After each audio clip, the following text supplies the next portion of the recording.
యాదవుల జయ జయధ్వనాలు మిన్నుముట్టాయి. పౌండ్రుకుడి మరణంతో ఇతర సామంతరాజులంతా యుద్ధం ఆపేశారు. వాళ్ళకంతే ఇంకా అయ్యో లబోదిబో అని కొట్టుకుంటూ పారిపోయారు. ఒక్క బోయరాజు ఏకలవ్యుడు మాత్రం బలరాముడి మీదికి దూకి గదతో కొట్టాడు. దానితో ఆగ్రహించిన బలరాముడు ఏకలవ్యుడి ఊహించలేనంత పెద్ద గద తీసుకొని ఏకలవ్యుడి వైపు పరిగెత్తాడు. ఆ గదను బలరాముడి ఆవేశాన్ని చూసేసరికి ఏకలవ్యుడికి గుండె ఠారెత్తి తన గదను పక్కకు పారేసి సముద్రం వైపు పరిగెత్తాడు. ఇది ఎక్కడ ఇంతగా వచ్చేస్తున్నాడని చెప్పేసి ఏకలవ్యుడు పరిగెత్తిపోయాడట. బలరాముడు వెంటబడ్డాడు. కానీ ఏకలవ్యుడు సముద్రంలోకి దూకేసి 5 యోజనాల లోపలికి ఈదేసి ద్వారకా దీపాన్నే దాటి మరో దీపంలోకి వెళ్ళిపోయాడు. దాంతో బలరాముడు వాణ్ణి వదిలేసి వెనక్కు వచ్చి తన వారంతా ఎక్కడున్నారా అని చూసుకున్నారు. చాలా పెద్ద యుద్ధం అయిపోయింది కదా. వాళ్ళంతా అప్పటికే యుద్ధరంగాన్ని వదిలిపెట్టేసి సుధర్మ అనే యాదవ రాజసభలో సమావేశమై ఉన్నారని తెలిసి బలరాముడు తాను కూడా ఆ సభకే చేరాడు. అంతట్లోపల సభ జరిగిపోతున్నది. సభలోని వారంతా బలరాముడి కోసమే ఎదురు చూస్తున్నారు. ఆయన రాగానే అందరూ పౌండ్రక సంహార నిమిత్తంగా శ్రీకృష్ణుడి అనేక రకాలుగా అభినందించారు. అందరికీ నిద్ర చెడిపోయింది. అప్పుడు శ్రీకృష్ణుడు లేచి నిలబడి సభలోని వారందరినీ నమస్కరించి ఇలా ప్రసంగించాడు. యాదవ వీరులారా, మీ అందరితో చెప్పినట్లుగానే నేను కైలాస శిఖరానికి వెళ్ళి శంకర భగవానుణ్ణి దర్శించాను. నా తపస్సుకు ఆయన సంతోషించి నాకు వరాలు ఇచ్చాడు. ఇంతలో దేవగణాలు, మునిగణాలు, శంకరుడి భూతగణాలు మొదలైన వారంతా మా ఇద్దరి సమావేశాన్ని చూడటానికి అక్కడికి వచ్చారు. శంకర భగవానుడు వారందరి సమక్షంలో నన్ను స్తుతించి తిరిగి వెళ్ళిపోయాడు. మరో ముఖ్య విషయం మరిచిపోయాను. నేను తపస్సు మొదలెట్టే ముందు రాత్రి 2 భయంకర పిశాచాలు నా దగ్గరకు వచ్చి నన్నే స్తుతిస్తూ నా కథలే చెప్పుకుంటూ నేను చూస్తూ ఉండగానే ఘోరంగా మృగాలను వేటాడారు. ఇంతలో నన్ను గుర్తించి నా దగ్గరకు వచ్చి నాకు నమస్కరించారు.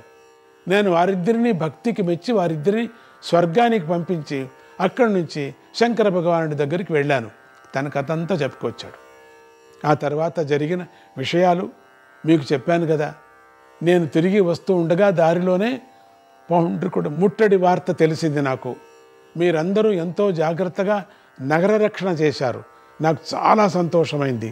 నేను చెప్పినట్టే జాగ్రత్తగా ఉన్నారు. నాకు అదే చాలు. నేను లోపల ఉన్నట్టే మీరు ఈ యుద్ధాన్ని చేశారు. అందరికీ శుభమగుగాక అన్నాడు కృష్ణుడు. మీ అందరూ ఈ నగరాన్ని రక్షించారు. శ్రీకృష్ణుడి ప్రసంగంతో ఆ సభ ముగింపుకు వచ్చింది. యాదవులంతా ఎవరి ఇళ్లకు వారు వెళ్ళిపోయారు.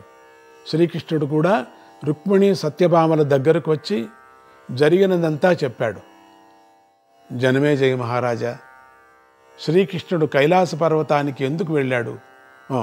ఈయనకి ఇది ప్రశ్న పట్టుకుంది. శివకేశవ సమావేశం ఎలా జరిగింది అని నువ్వు అడిగావు కదా. పూర్వాపర సందర్భాలతో సహా ఆ కథంతా నీకు చెప్పాను ఇప్పుడు ఇంతవరకు. ఆ విధంగా శత్రు సంహారం చేసిన శ్రీకృష్ణుడు ఆ తర్వాత చాలా కాలం ద్వారకా నగరంలోనే నివసించాడు. ఆయన దేవతలను, మునులను, బ్రాహ్మణులను రక్షిస్తూ ఉండేవాడు. గోదానాలు చేసేవాడు. అగ్నిహోత్రానుష్ఠానం చేసేవాడు. వేదాధ్యయనం చేసేవాడు. యజ్ఞాలతో దేవతలను, శ్రాద్ధ తర్పణాదులతో పితృదేవతలను తృప్తిపరిచేవాడు. ఆయన రక్షణలో ప్రజలంతా సుఖంగా ఉండేవారు కృష్ణ రాజ్యంలో. కథ వింటున్న జనమేజయ మహారాజు ఇలా అడిగాడు. వైశంపాయన మహర్షి గారు, శ్రీకృష్ణ కథలను వింటుంటే ఎవరికి తృప్తి కలుగుతుంది? వింటూనే ఉండాలి. తృప్తి అనేది లేదు. శ్రీకృష్ణ కథాశ్రవణం కంటే మించిన పురుషార్థం ఇంకేముంది? ఇవి ఏదీ లేదు. ఇక అంతకన్నా మహాయజ్ఞం లేదు. శ్రీకృష్ణ కథాసారం, కథా ఆనందాన్ని వింటూ వింటూ ఇంకా వింటుండాలా అనేదే. పూర్వం మీరు ఒకసారి మాటల ప్రసంగాల్లో హంసడింబకులనే రాజపుత్రులకి, విచక్రుడనే దానవుడికి స్నేహం కుదిరిందని, వారందరికీ శ్రీకృష్ణుడితో యుద్ధం జరిగిందని చెప్పారు. రాజపుత్రులకి దానవుడికి స్నేహం ఎలా కుదిరింది? కుదిరితే మాత్రం శ్రీకృష్ణుడితో వైరం ఎందుకు వచ్చింది? దయతో వివరాలని చెప్పమన్నాడు. అప్పుడెప్పుడో చెప్పింది ఒక్కటి కూడా అడగటం, ఇది వదలటం లేదు. అన్నీ అడుగుతున్నాడు జనమేజయుడు. ఆయన నోట్లో, వైశంపాయన నోట్లో వచ్చిన మాట సంశయం ఎక్కడొస్తుందో అక్కడంతా అడుగుతూనే ఉన్నాడు. అందుకే మనకి ఇటువంటి మనకు హరివంశం మనకు దొరికింది, లేకపోతే దొరకదు. వైశంపాయనుడు తన కథనాన్ని ఇలా కొనసాగించాడు. రాజా, పూర్వం సాల్వ దేశానికి బ్రహ్మదత్తుడు అనేటువంటి మహారాజు ఉండేవాడు. అతడి హృదయం చాలా పవిత్రమైనది. వేదాధ్యయనం చేసినవాడు, అనేక యజ్ఞాలను చేసినవాడు, బ్రహ్మజ్ఞానం కూడా గలవాడు. అతడికి 2 భార్యలు ఉండేవారు బ్రహ్మదత్తుడికి. అయినా ఎంతకాలానికి సంతానం కలగలేదు. బ్రహ్మదత్తుడు సంతానం కోసం చాలా పరితపిస్తూ ఉండేవాడు. బ్రహ్మదత్తుడికి మిత్రసహుడు అనే బ్రాహ్మణ మిత్రుడు ఒకడు ఉండేవాడు. ఈ బ్రాహ్మణుడు మహాయోగి, వేదాంత తత్పరుడు. అయినా ఇతడికి కూడా సంతానం కలగలేదు. ఇతడు సంతానం కోసం ఆరాటపడుతూ ఉండేవాడు. కొంతకాలం పోయాక బ్రహ్మదత్తుడు సంతానం కోసం తన 2 భార్యలతో కలిసి 10 సంవత్సరాల పాటు శంకర భగవానుని అర్చన చేశారు. అదే సమయంలో అతడి మిత్రుడైనటువంటి మిత్రసహుడు 5 సంవత్సరాల పాటు కేశవార్చన చేశాడు, అంటే విష్ణు అర్చన చేశాడు. ఆ కేశవార్చన ఏం చేశాడు? ఆయన శివ అర్చన చేశాడు. బ్రహ్మదత్తుడు దీక్ష పూర్తి అయ్యాక శంకరదేవుడు అతనికి కలలో దర్శనమిచ్చి ఏం కావాలో వరం కోరుకోమన్నాడు. బ్రహ్మదత్తుడు స్వామికి నమస్కరించి, నా భార్యలు 2కి చెరో పుత్రుడు జన్మించాలి అని కోరుకున్నాడు. శంకరుడు తథాస్తు అని కలలోనే అంతర్ధానమైపోయాడు. మిత్రసహుడికి కూడా కేశవ భగవానుడు అలాగే కలలో దర్శనమిచ్చి వరం కోరుకోమన్నాడు. మిత్రసహుడు, నీతో సమానమైన పుత్రుడు ఒకడు నాకు కావాలి అని కోరుకున్నాడు. కేశవ భగవానుడు సరే అని అన్నాడు. కొంతకాలం అయ్యాక 3 భార్యలు ఇంచుమించు ఒకేసారి గర్భం ధరించి అందరూ మగపిల్లలనే కన్నారు. రాజుగారు తన పెద్ద కొడుకుకి హంసుడు అని, 2వ కొడుకుకి డింబకుడు అని పేరు పెట్టుకున్నారు. మిత్రసహుడు తన పుత్రుడికి జనార్దనుడు అని పేరు పెట్టుకున్నారు. ఈ 3 పిల్లలు సమవయస్కులు కనుక సమంగానే పెరుగుతూ కలిసే వేదాధ్య విద్యలు కూడా అభ్యసిస్తూ మంచి మిత్రులయ్యారు 3 కూడా. వారు 3 ధనుర్వేదంలో కూడా మంచి నిపుణులయ్యారు. పూర్వకాలంలో వేదాధ్యయనం జతకి ధనుర్విద్య కూడా నేర్చుకునేవాళ్ళు. వేదాధ్యాయం జతకి ఇప్పుడు పిల్లలు కంప్యూటర్ కూడా నేర్చుకుంటారు. అట్లా విద్యాభ్యాసం పూర్తి అయిన తర్వాత రాజపుత్రుల పద్ధతి, బ్రాహ్మణ పుత్రుడి పద్ధతి కొద్దిగా మారింది. రాజపుత్రులకు అస్త్ర విద్యలు సంపాదించాలనే కోరిక పెరిగింది. బ్రాహ్మణ పుత్రుడికి యోగ విద్యలు సంపాదించాలనే కోరిక పెరిగింది. అంతే చూడండి, అట్లా పుట్టారు కదా. రాజపుత్రులైనటువంటి హంస డింబుకలకు 2 శివభక్తులుగాను, మిత్రసహుడి పుత్రుడైనటువంటి జనార్దనుడు విష్ణు భక్తుడుగాను రూపొందారు. వారి మైత్రి మాత్రం అవిచ్ఛిన్నంగా ఉంది. రాజపుత్రులైనటువంటి హంస డింబకులు హిమాలయ పర్వతానికి వెళ్ళిపోయి అక్కడ తీవ్రమైనటువంటి నియమాలను స్వీకరించి శివుడి గురించి ఘోర తపస్సు చేశారు. ఎందుకంటే శివానుగ్రహంతో పుట్టిన వాళ్ళు కదా. వాళ్ళు క్రమక్రమంగా ఆహారం మానేసి మొదట్లో జలమే ఆహారంగా, తరువాత వాయువే ఆహారంగాను తమ యొక్క తపోదీక్షను పెంచారు. వాళ్ళు నిరంతరము శివనామాలనే జపిస్తూ ఉండేవాళ్ళు. ఆ నామాలలో శివ, నమశివాయ, నీలగ్రీవ, శివ, ఉమాపతి అటువంటి పదాలతో పాటు వాసుదేవ, అచ్యుత, ప్రణవస్వరూప ఇత్యాది పదాలు కూడా ఉండేవి.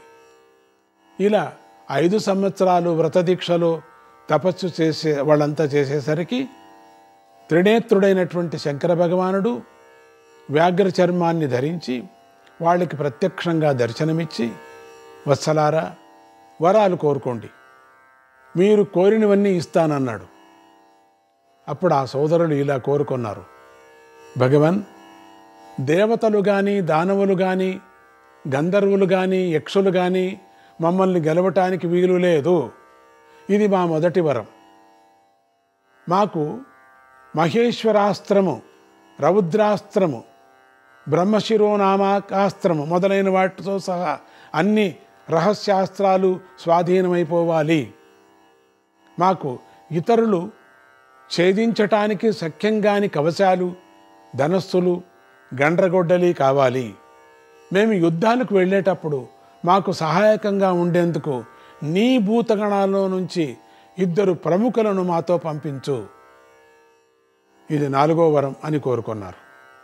శంకరదేవుడు వారి కోరికలను సరే అంటూ తన దగ్గర ఉండే భూత నాయకులలో భృంగి, రిటుడు అనే 2 పిలిచి, మీరిద్దరూ వీళ్ళిద్దరికీ యుద్ధాలలో సహాయంగా ఉండండి, రక్షగా ఉండండి అని చెప్పి అంతర్ధానమైపోయాడు. వెంటనే హంసడింబుకల 2 చేతుల్లోకి కొత్త ధనుస్సులు, గండ్రగొడ్డళ్ళు, ఒంటి మీదికి కవచాలు వచ్చేశాయి. అస్త్రమంత్రాలు కూడా స్వాధీనమైపోయాయి. దానితో వారిద్దరికీ శంకర భగవానుడి మీద భక్తి మరింత పెరిగిపోయింది.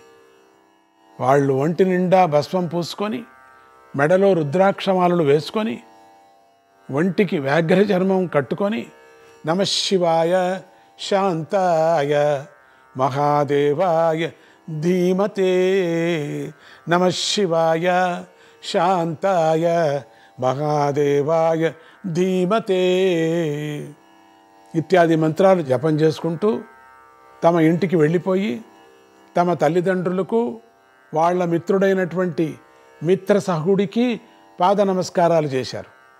ఈ సోదరులు మిత్రుడైనటువంటి జనార్దునుడు మాత్రం తండ్రి దగ్గరే యోగాభ్యాసం చేస్తూ, బ్రహ్మతత్వాధ్యాయనం చేస్తూ, బ్రహ్మతత్వాధ్యాయనం అనేది ముఖ్యం, మనం ఇంతవరకు చెప్పుకున్నాం.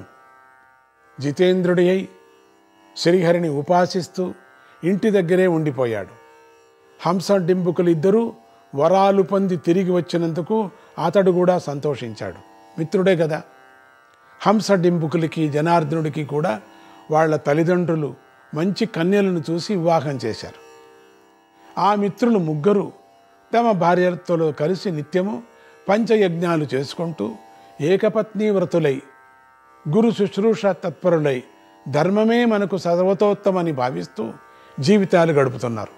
ఇలా ఉండగా ఒకరోజు ప్రొద్దున్నే ఆ మిత్రులు 3 రథాలెక్కి తగిన పరివారాన్ని వెంటబెట్టుకొని వేట కోసం మహారణ్యానికి వెళ్ళారు. మిట్ట మధ్యాహ్నం దాకా వేట చండ ప్రచండంగా సాగిపోయింది. 3లో వాళ్ళు చాలా క్రూర జంతువులను చంపేశారు. క్రూర జంతువుల్ని, ఇక్కడ మామూలు సాధు జంతువులను చంపలేదు. ఊళ్ళ మీద పడుతుంటాయే క్రూర జంతువులు, దాండ్లను మాత్రమే చంపారు. పూర్వం రాజులంతా అదే చేసేవాళ్ళు. మిట్ట మధ్యాహ్నం దాటేసరికి 3 బాగా అలిసిపోయారు. దాంతో వాళ్ళు వేట చాలించి దగ్గరలో ఒక సరస్సు కనిపిస్తే అక్కడికి వెళ్ళి కూర్చున్నారు. ఆ చల్లగాలికి కొంచెం ఓపిక వచ్చింది వాళ్ళకి, కానీ ఆకలి తీవ్రంగా ఉంది. ఆహార పదార్థాలు ఏమీ లేవు, వాళ్ళు తీసుకోలేదు. అందువల్ల వాళ్ళు ఆ సరస్సులోకే దిగి దాంట్లో స్నానాలు చేసి దాంట్లోనే ఉన్న పద్మాలను, తామరాకు చిగుళ్ళను, లేత తామర తూళ్లను గబగబా తినేశారు. దాంతో వాళ్ళు మరింత తేటపడి ఆ సరస్సు ఒడ్డు మీద సుఖంగా విశ్రమించారు. ఇంతలో ఆ దగ్గరలో ఎక్కడి నుంచో వేద మంత్రాలు వినిపించసాగాయి. వీళ్ళు వేదం చదువుకున్న వాళ్ళు గనుక ఆ మంత్రాలు ఏమిటా అని జాగ్రత్తగా విన్నారు. అవి యజ్ఞంలో మిట్ట మధ్యాహ్న సమయంలో చేసే మాధ్యందిన సవనము అనబడేటువంటి ప్రత్యేక హోమాలకు సంబంధించిన మంత్రాలు. ఆ మంత్రాలు ఎంతో శ్రావ్యంగా సుస్వరంగా వినిపిస్తున్నాయి. దానిని బట్టి దగ్గరలో ఏదో మహర్షి ఆశ్రమం ఉందని, ఆ ఆశ్రమంలో ఏదో యజ్ఞం జరుగుతుందని వాళ్ళకి అర్థమైంది. వాళ్ళకి ఆ ఆశ్రమానికి వెళ్ళి ఆ యాగాన్ని చూడాలని కోరిక పుట్టింది. వెంటనే వాళ్ళు తమ వేట పరివారాన్ని, సైనికులకు వేట కుక్కలను అక్కడే ఉంచేసి ధనస్సులు, కొద్దిపాటి బాణాలు మాత్రం దగ్గర పెట్టుకొని కాలినడక మీద ఆ ఆశ్రమం వైపు నడిచారు. వీళ్ళు చూడగా అది కశ్యప మహర్షి ఆశ్రమం. వీళ్ళంతా వెళ్ళి చూస్తున్నారు. ఇక్కడ వీళ్ళు వెళ్ళి చూడగా అది కశ్యప మహర్షి ఆశ్రమం. అక్కడ విష్ణుదేవతా యాగం ఏదో జరుగుతోంది. చాలామంది మహర్షులు ఋత్విక్కులుగా ఉన్నారు. అలాంటి ఆశ్రమంలోకి మిత్రులు 3 ప్రవేశించారు. వాళ్ళని చూస్తూనే అక్కడ మహర్షులు వీరికి అర్ఘ్యపాద్యాదులు ఇచ్చి స్వాగతం పలికారు. నారాయణ నారాయణ, హరే కృష్ణ.